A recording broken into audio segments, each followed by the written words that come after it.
Chuck Norris is a martial arts legend in his own right, but he once utterly hated Bruce Lee.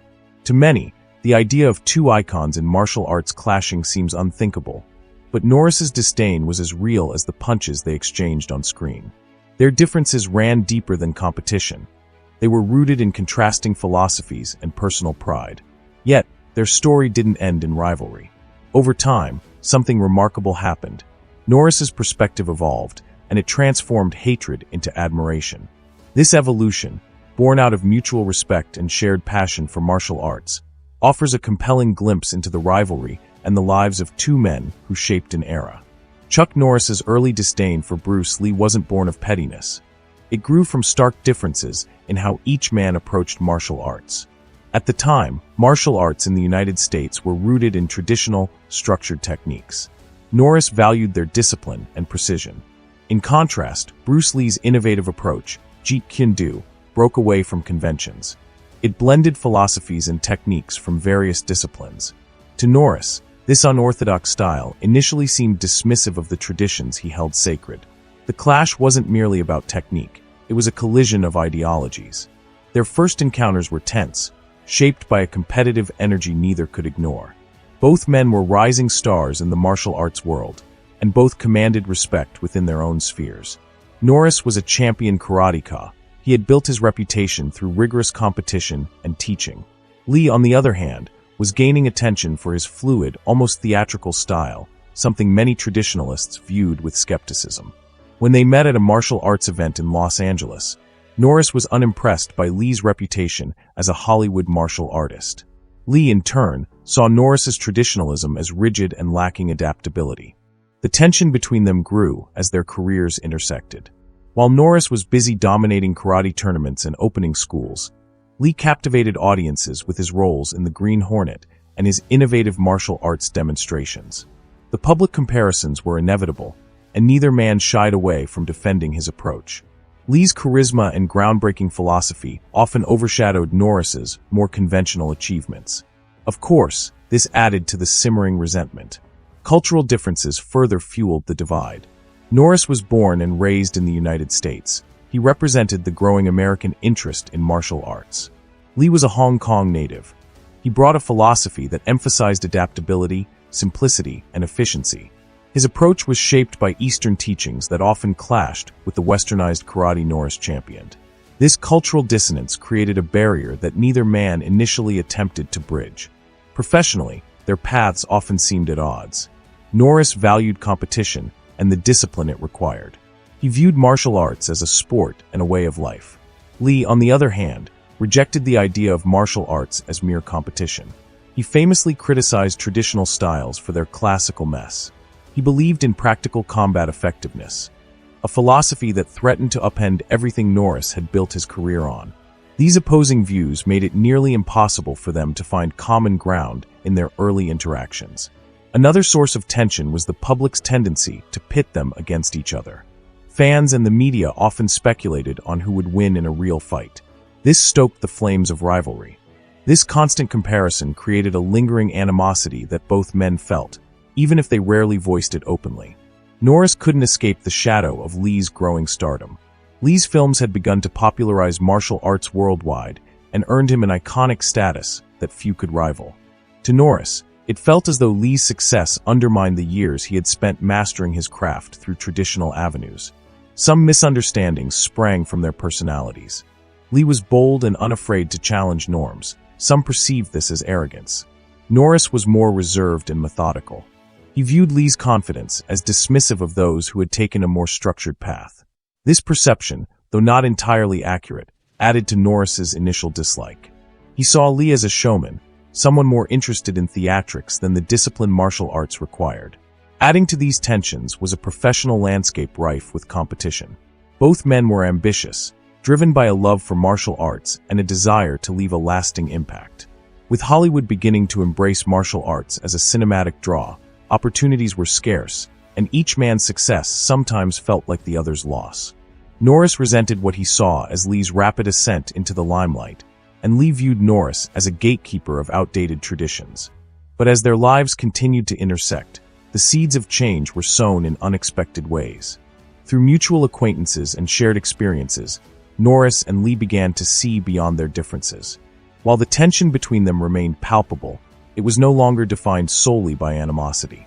Something deeper, an unspoken acknowledgement of each other's skill and passion, began to take root. This early phase of their relationship set the stage for a dramatic shift, one that would transform their rivalry into one of martial arts' most compelling partnerships. Now we know the reason why. This was more than a rivalry. It was a clash of ideologies, a battle not just of technique, but of vision. The turning point was still to come, but even in the midst of misunderstanding, the groundwork for mutual respect had been laid. What happened next would change not only their relationship, but also the martial arts world itself. The turning point: mutual respect. The relationship between Chuck Norris and Bruce Lee underwent a profound transformation during their collaboration on Way of the Dragon in 1972. What began as professional tension rooted in conflicting philosophies evolved into a bond built on mutual respect and shared dedication to martial arts. This pivotal project not only bridged their differences, but also showcased how two giants of the martial arts world could learn from and inspire one another. The collaboration began with a phone call from Bruce Lee. At the time, he was already gaining global fame as a martial artist and filmmaker. Norris had established himself as a karate champion and budding actor. When Lee invited Norris to play his opponent in the now legendary Coliseum fight scene, Norris hesitated. He knew their on-screen battle would inevitably fuel public comparisons. Yet, despite a lingering animosity that bordered on hatred, Norris agreed. He saw the opportunity as both a professional challenge and a chance to work alongside someone whose talent he couldn't deny. From the outset, their partnership on Way of the Dragon revealed unexpected common ground. Both men approached martial arts as a lifelong discipline, and both had an unrelenting focus on self-improvement. While their philosophies had clashed in the past, the time they spent choreographing their fight scenes began to erode those barriers. Lee's fluidity and creativity complemented Norris's structured and powerful techniques. This created a dynamic that felt less like rivalry and more like a collaboration of equals. One moment that marked the turning point in their relationship occurred during the planning of the Coliseum scene. Lee, who meticulously choreographed his fight sequences, invited Norris to contribute his ideas. Norris suggested incorporating his signature high kicks, a move he had perfected over years of competition. Lee was ever the innovator. He immediately saw the potential and encouraged Norris to showcase his strengths. "He didn't just want me to play a role," Norris later said. "He wanted me to bring my style into the fight." This gesture of inclusion was significant. It demonstrated Lee's respect for Norris's expertise and his willingness to adapt his vision to highlight their combined abilities. For Norris, it was a revelation. "Working with Bruce, I realized he wasn't just about showing off his own skills," Norris recalled. "He genuinely wanted to create something that elevated martial arts as a whole." As they trained together for hours each day, a deeper understanding began to form. Lee admired Norris's discipline and precision. Meanwhile, Norris found himself inspired by Lee's creativity and willingness to push boundaries. Their sessions became more than just rehearsals. They were an exchange of philosophies. Norris shared insights from his traditional karate background, and Lee introduced him to the principles of Jeet Kune Do, a discipline that emphasizes adaptability and the importance of shedding rigid forms.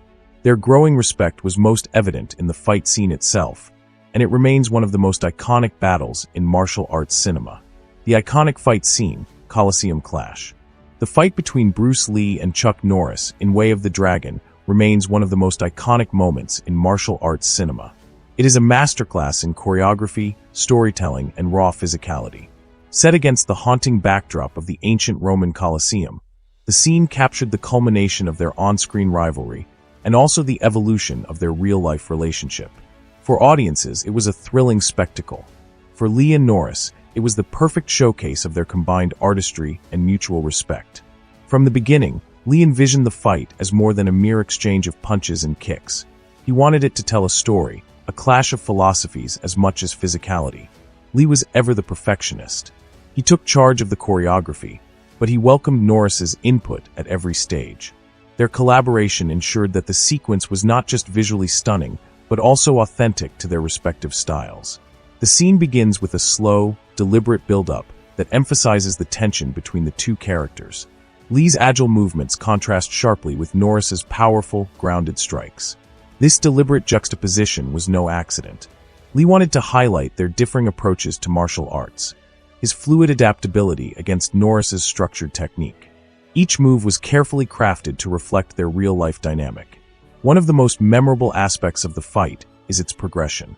It starts with Norris seemingly dominating and using his size and strength to overpower Lee. This was a nod to Norris's karate background and showcased his explosive kicks and precise strikes. As the fight unfolds, Lee's character begins to outmaneuver Norris by using speed, flexibility, and strategy to gain the upper hand.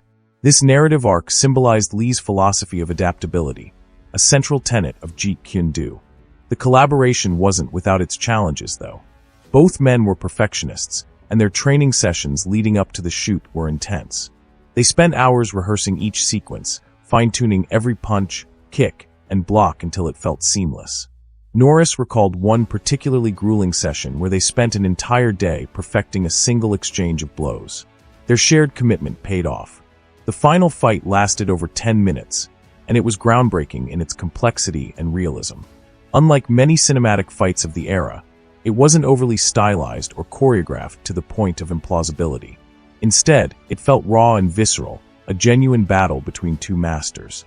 The sound design further amplified the intensity, with each strike landing with a bone-crunching impact that left audiences gripping their seats. The Colosseum fight has since become a cultural touchstone, inspiring generations of martial artists and filmmakers. Its legacy is not just in the technical brilliance, but also in the irony behind it. Norris and Lee, who once had a strained relationship, came to truly respect each other over time. Yet, at the point when they genuinely liked each other, they filmed a fight scene that made it look like they still disliked one another. The scene, which seemed to reflect old tension, ended up being a powerful symbol of how far they'd come off screen. The collaboration further deepened their bond. Between takes, they would discuss martial arts philosophies and often challenge each other's perspectives. Norris recalled one conversation in particular that shifted his view of Lee's unorthodox approach. He told me, "Be like water, adapt to whatever is in front of you." It made me rethink how rigid I had been in my own training. For Lee, Norris's emphasis on discipline and technique offered valuable insights into the importance of a strong foundation. Their shared dedication to martial arts became the bridge that united them. Common ground allowed them to move past their earlier misunderstandings and see each other as kindred spirits rather than competitors. The impact of their collaboration extended beyond the set of Way of the Dragon. For Norris, the experience was transformative. It expanded his understanding of martial arts, but also reshaped his career. His collaboration with Lee gave him newfound confidence to pursue acting more seriously. For Lee, working with Norris reinforced his belief in the value of collaboration and mutual respect, principles that defined his approach to life and art. By the end of the project, the animosity and hatred that once defined their relationship had been replaced by admiration and friendship. "Bruce and I started as rivals, but we ended as brothers in martial arts," Norris later said. Training together, a bond forged in practice. After their transformative collaboration on Way of the Dragon, Bruce Lee and Chuck Norris began training together.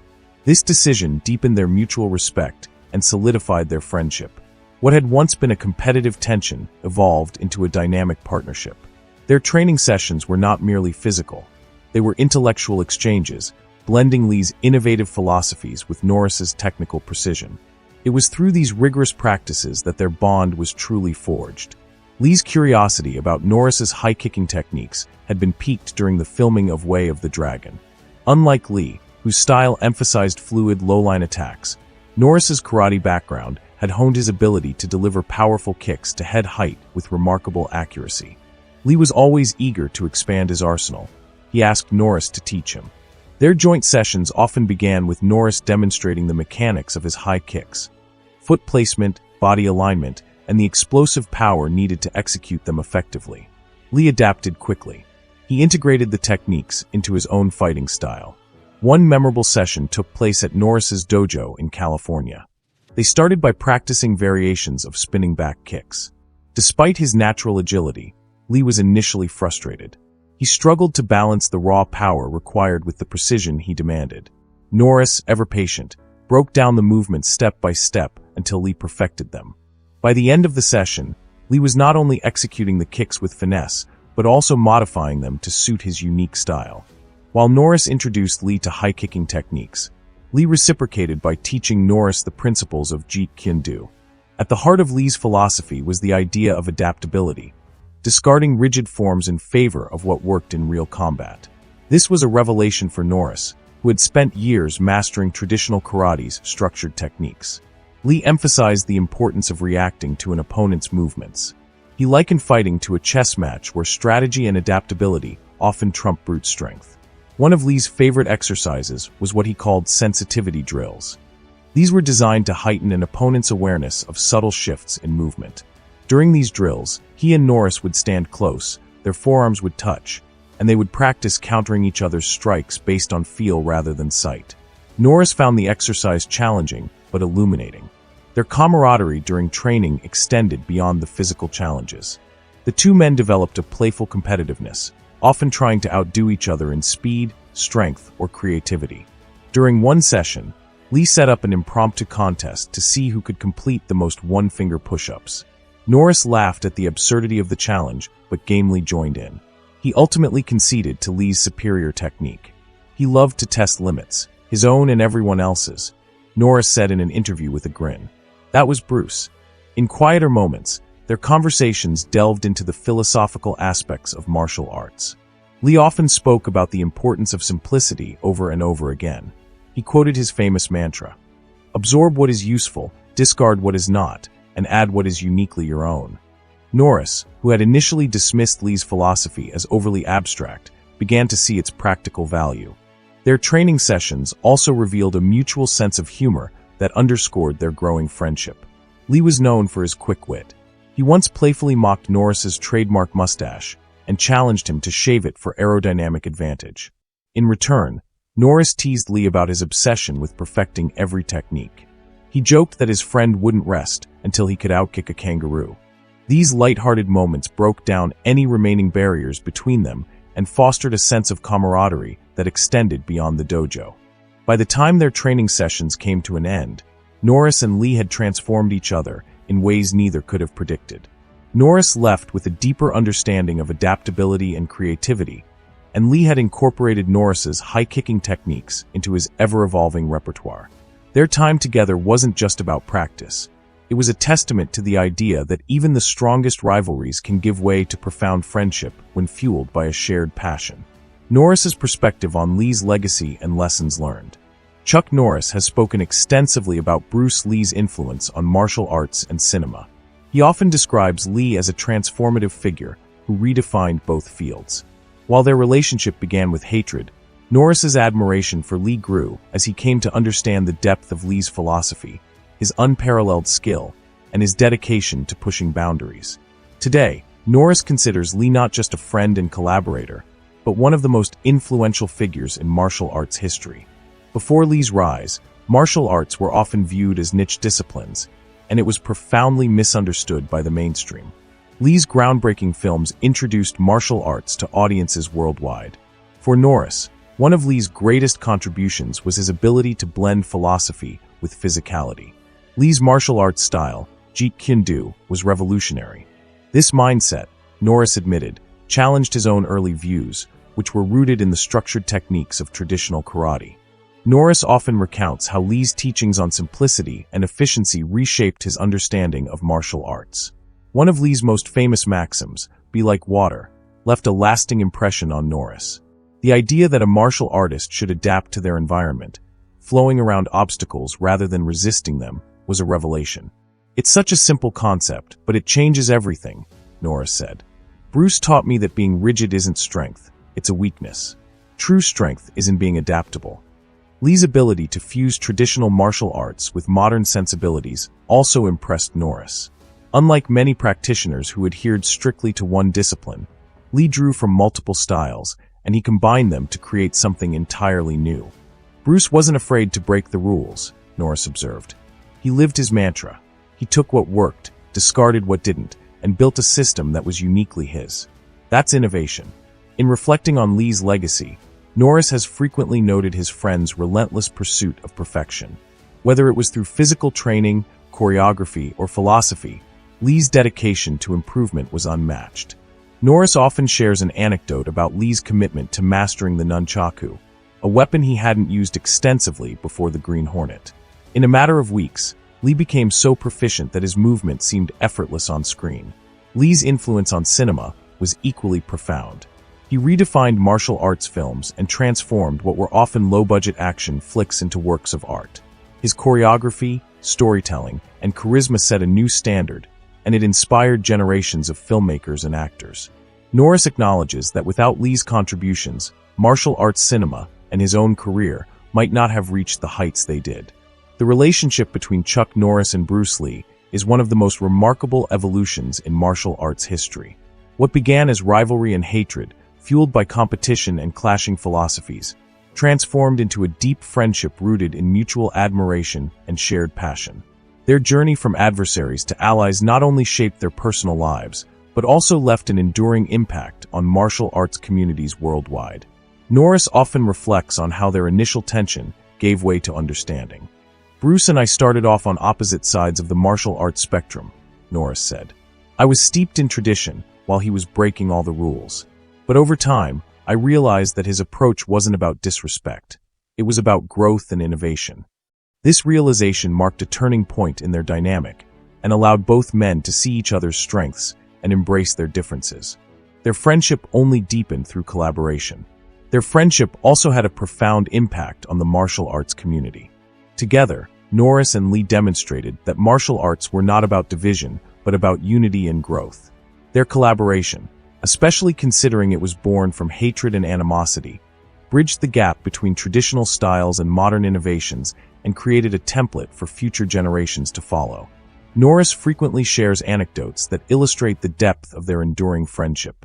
One such story involves a late-night training session where Lee insisted on sparring despite having just finished a grueling day on set. "I told him he was crazy, but he just laughed and said, 'You can't improve if you're comfortable,'" Norris recalled. That was Bruce, always pushing himself and everyone around him to be better. Lee's untimely death in 1973 was a devastating loss for Norris, both personally and professionally. "When Bruce passed, it felt like the martial arts world lost a part of its soul," Norris said. "He wasn't just a great martial artist. He was the one visionary who inspired so many of us to think bigger." In the years following Lee's death, Norris dedicated himself to preserving and promoting the principles they had shared, ensuring that Lee's legacy would continue to inspire. Their story, like their on-screen battles, is timeless, a reminder that respect, growth, and unity can transcend even the greatest challenges. Through their work and their rival-turned friendship, Norris and Lee proved that the real legacy of martial arts lies not in the techniques, but in the people it brings together and the lessons it leaves behind. Do you also think there is a profound lesson in the evolution of Norris and Lee's friendship from hatred to brotherhood? Share your thoughts with us in the comments. Since you made it this far, you probably enjoyed the video. So go ahead and hit that subscribe button. It really helps the channel and means a lot.